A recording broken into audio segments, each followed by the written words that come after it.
देखिएगा आपके सामने 2 क्वेश्चन है, तो आइए हम उन दोनों क्वेश्चन का आंसर लेते हैं। देखिएगा क्या है, बोला है नेम 2 टाइप मास। ठीक है, क्या है 2 टाइप के कौन से मास होते हैं, आप गेस करके बताइएगा।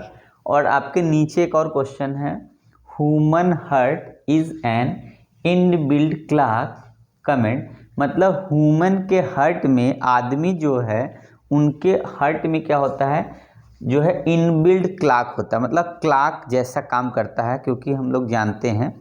तो इनबिल्ड क्लॉक होता है कि नहीं आपको बताना है। और पहले वाले क्या है, नेम 2 टाइप, आप क्या होगा मास बताने, कौन कौन से 2 टाइप के मास होते हैं। तो देखिएगा, अगर आपके 2 टाइप के मास जानने हैं तो पहला मास हम लोग जानते क्या होता है, इनर्शियल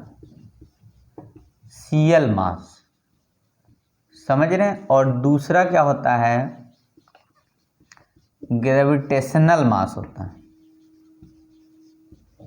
कौन कौन सा मास होता है, एक इनर्शियल मास होता है, दूसरा ग्रेविटेशनल मास होता है। कौन सा होता है, तो 2 टाइप के मास कौन से हो गए, इनर्शियल और ग्रेविटेशनल। और आइए सेकंड का आंसर ले लेते हैं, क्या दिया, human heart is an inbuilt clock comment. Human heart में क्या होगा, क्लॉक जो है इनबिल्ट होता है, कमेंट करना है। तो सबसे पहला आंसर होगा यस, कि ह्यूमन के हार्ट में क्लॉक इनबिल्ट होता है, यस लिखेंगे। अब क्या लिखेंगे कि ह्यूमन हार्ट जो होता है, ह्यूमन हार्ट रेट लिख सकते हैं, क्या होगा, रेगुलर इंटरवल ऑफ टाइम होता है। क्या होता है, रेगुलर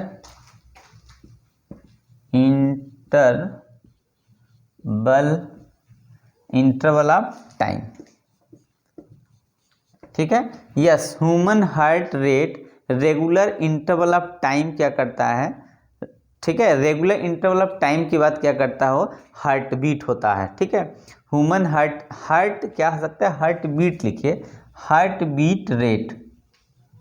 ठीक है, heartbeat rate, human heartbeat rate regular interval of time क्या होता है, रिपीट होता है। रेगुलर इंटरवल ऑफ टाइम क्या होगा, तो रिपीट होगा, इसीलिए क्या होगा, ये क्लॉक जैसा काम करेगा। तो ह्यूमन हार्ट बीट क्या होगा, rate regular interval of time के बाद क्या करता है, रिपीट करता है, इसलिए यस होगा। और यहाँ पे 2 इनर्शियल और ग्रेविटेशनल होता है, तो आप लोग ध्यान से देख लीजिए। ठीक है ना, आया समझ में, कि आप लोग आए समझ में।